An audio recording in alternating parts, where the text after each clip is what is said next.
Herman, Christopher Pappas, represent a situation of hope. Yet last night we had Paul O'Sullivan saying, no, the ANC must win because they're not as bad as the guys, as the alternative. From R.W. Johnson today, it was a similar kind of a story, that this is going to happen in our heads as a populace, perhaps because it's 28 years of ANC rule. We believe it's going to be more of the same shit into the future. How do you convince, how do you in 2 years change that mindset? Look, Alec, 2 years is a long time in politics, and I think a lot of water is going to go under the bridge. I disagree fundamentally with a lot of what Paul O'Sullivan said last night. It sounded like he was protesting too much and defending the indefensible. And I do know that the definition of madness is if you continue doing the same thing over and over again, expecting a different outcome, you are mad. So I think that there are examples in South Africa that show that things can change and that South Africa can work when people work together. Now, we don't all want to be, as they say in Xhosa or in isiZulu, galele bayeni. I don't think it's a good thing to throw everyone in the same pot. It's been tried in South Africa, it's been a mess. I don't mind the fact that there are different political organizations. I think it comes with checks and balances, but I believe it requires maturity of identifying the problem, applying meritocracy, being pragmatic, and being honest. And if we do those things in the correct measure, South Africa can work. And I do believe that coalitions can succeed. They're not easy. I mean, look at any country in the world that has had to deal with coalitions in the last 30 or 40 years. They're becoming the order of the day. It takes a lot of hard work. Some will fail, some will succeed. But I think South Africa is ready for a coalition government. And I believe they can work. I've seen them work. With conviction politicians. Yeah. Let's start with Graham. Were you a conviction politician, Mr. McIntosh? I think that's a takeaway. I loved it when you said, I'm not a careerist, I'm a conviction politician. Except I started before him. I was under de Villiers Graaf and then into the PFP and followed the same sort of route and ended up finally, after being asked to do, with some of my ex-ANC friends, I joined COPE. So I've also been a conviction man. But what a great address, thank you, and great quotes. I think that's the most important thing. But what I want to ask you, and maybe you could comment, because as I say, I'm not a careerist, and I have a similar background. I was president of the KwaZulu-Natal Agricultural Union, and I'm also a farmer, retired farmer. So we have a very similar kind of background, and I speak isiZulu, and you is Xhosa. Tet is Xhosa. So I found it fascinating to just listen to you, and because we are both South Africans who want to make a big difference to our politics, although I am not involved directly. So, but what I've been very interested in is Steenhuisen and Zille. Now, I follow them at a distance and objectively. Steenhuisen I've known since he was a young councillor in Durban. And Zille I've known since she was a parliamentary reporter for the Rand Daily Mail in Parliament. When I was in Parliament, she reported on Biko. And my wife and I actually fasted for 8 days at home to point out that people don't die because they don't eat, which is what Jimmy Kruger claimed.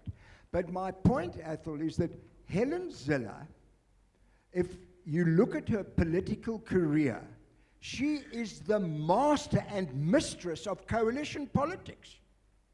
She understood how it worked. She went into one of the informal houses to get the PAC guy to join the coalition, and she moved the coalition to where the DA has control of Cape Town and the Western Cape.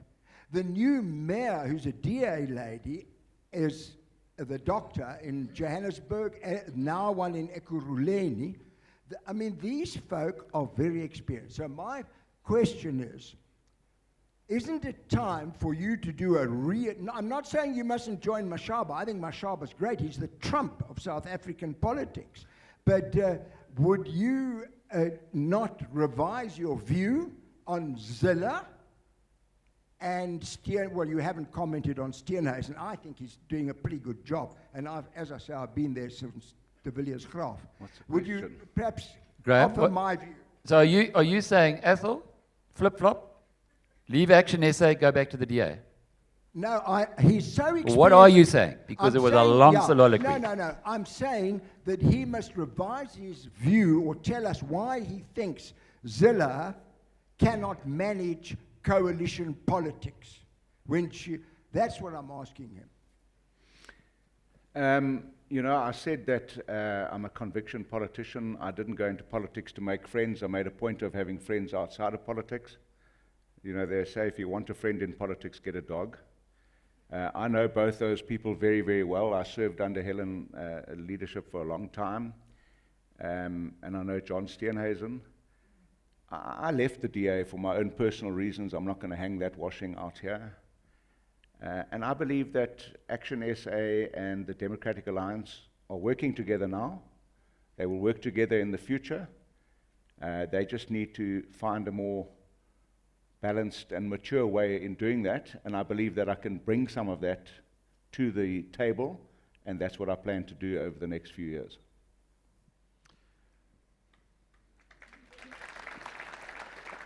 The rock star, Kusum Kalyan. Good morning to you all. My name is Kusum Kalyan. I'm a first-timer at the Business Conference, so it's a pleasure to be here. I've been listening to the speakers last night and this morning, and I'm very concerned. I loved what was said, but I think we need to face the reality of the situation in this country, each one of us. And we are a group of, I would say, successful business people sitting in this room here. We have a mountain full of problems, and which we've heard from the two speakers today. Corruption at its height. We have a rudderless ship without a captain. We have lackluster leadership in the entire political system. I cannot name a single person that is, I can say, will be the leader or a future leader. So it comes back to my concern now. And I think it's a concern of every individual sitting in this room here today. The concern is, if we leave it to the politicians. Sorry, Kusum. It is the first time, so I have given you some more latitude. Graham, you were very naughty. This is a question time, Yes, not a time to make statements. No, I'm please. coming to the question. No. Could you make the question now, please? Okay. So my question is that we are in this room here. How can we, as a collective here, Alec, you started this event, how can we make a difference? How can we raise our voices? And I think we can. And they say, according to science, the voice of a person travels millions of miles. And I think we should be able to do something like this before the end of the session tomorrow. Thank you. Thank you. Yeah, look, I don't see any problem with being concerned about the situation in South Africa. This is our country, we live here. The challenge is, what are we going to do about it? And I know that going along to get along has never been successful for anything. So you can't go along to get along. So I think it would be fantastic if this conference came out with a statement about the political situation in the country. Raise your concerns. Offer some ideas, some alternatives. Don't live in a bubble. Business can't exist in a bubble. Business needs a successful South Africa with an infrastructure, with credibility. We can't attract investment into this country anymore. We have no energy. We can't provide water in many cities. Who is going to come and invest here? You know, not long ago, 28 years ago, we were the darling of the international investment community. Now we are a pariah state. So if business wants to do something, Do something. That's why I'm back in politics. Herman Mashaba said, have you done enough? Clearly not. I'm back in politics. Out of the comfort zone of doing the things that I really love, I'm back in politics. Thanks for the hospital pass, you two. Who's next? Thanks so much. In the front. David Eberl, also first timer, thank you. Just a quick question on your thoughts about South Africa and how do you accumulate power now? Because it seems these coalitions are incredibly fragile. The power is accumulated at the margins, as you say, they fall apart by one or two, floor crosses. Voters are powerless, municipalities are powerless. Your minority parties are selling ideas when other parties are selling solutions for hungry stomachs. And how are you going to accumulate power? How do you, the way the system is working now, it seems you cannot do it based on what you're selling. So how do you accumulate power to actually affect this change? Well, first of all, voters have all the power. You're making a mistake by saying voters don't have power. You have all the power. How do you bring about change? Well, I gave you an example. I said, Herman Mashaba's Action SA contested 6 municipalities. All 6, the ANC is below 50%. Action SA is in government in all 6. It can happen, but you need to vote. You need to get involved, pick a side, and then support the side. But the thing is, you've got to get critical mass in politics to make a difference. Otherwise, it is a bit like urinating into the wind. So until you have a political organization in this country that can attract political support across all communities, we're not going to reach that critical mass. And then we'll have this situation with a plethora of political parties that count the chips at the end of an election, cobble together multi-party coalitions where transactional politics, self-serving transactional politics is the order of the day. But we can fix that in 2 years' time. Pick a side, get involved.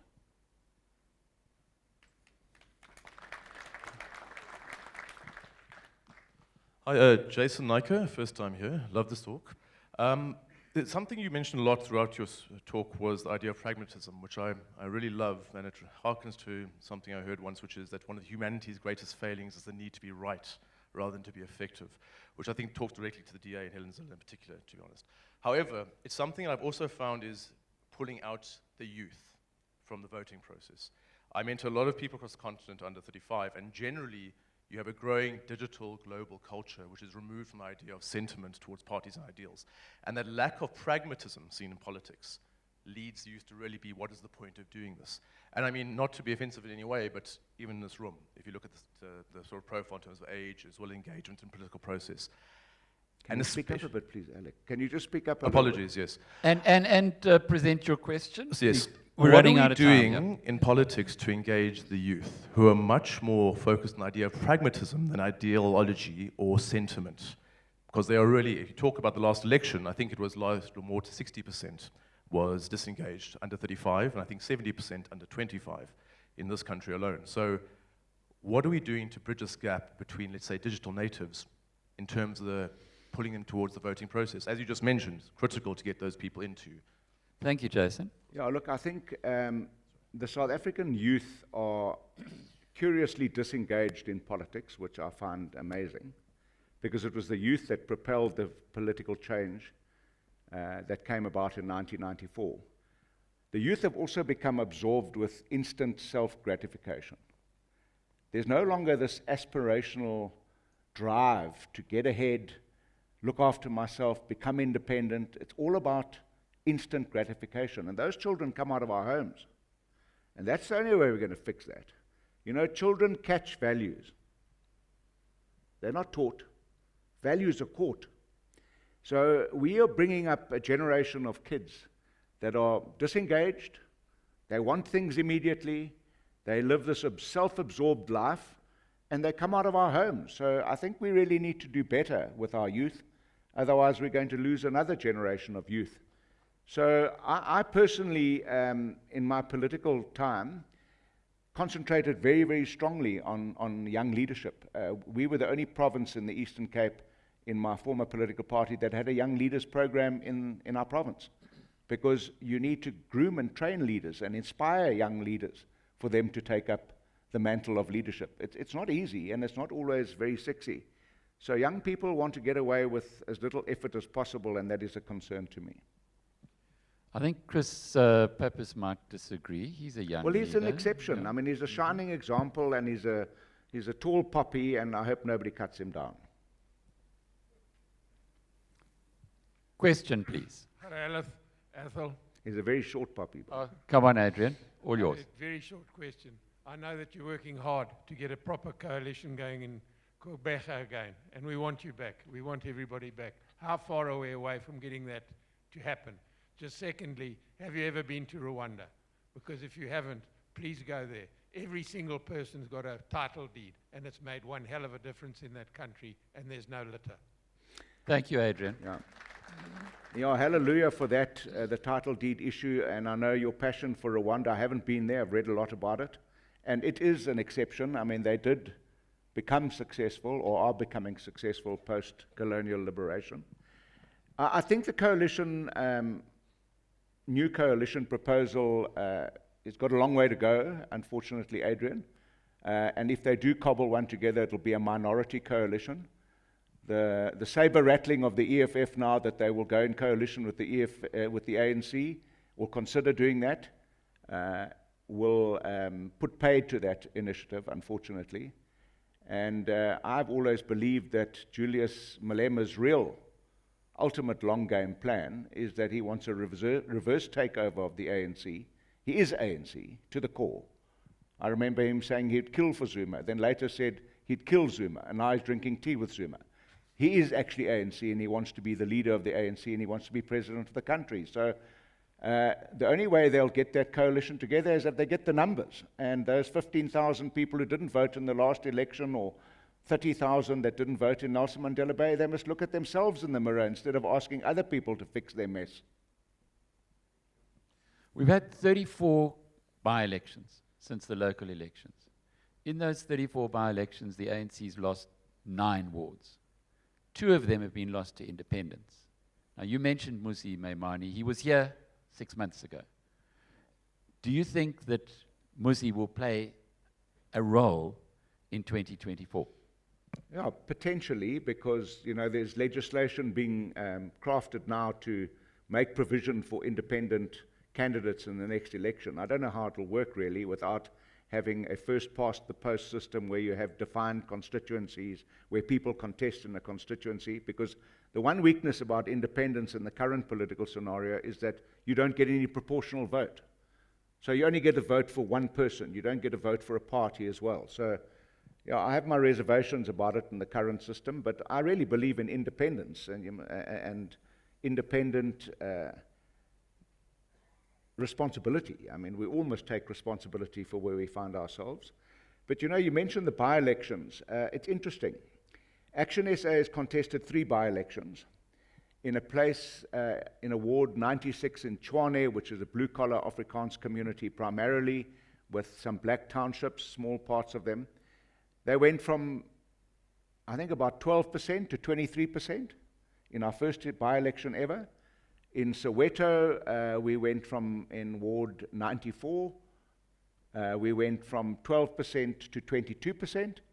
And in the first by-election outside of Gauteng in Nelson Mandela Bay in a place called KwaNobuhle, we went from 0 to 8%. Now, 8% wasn't stellar.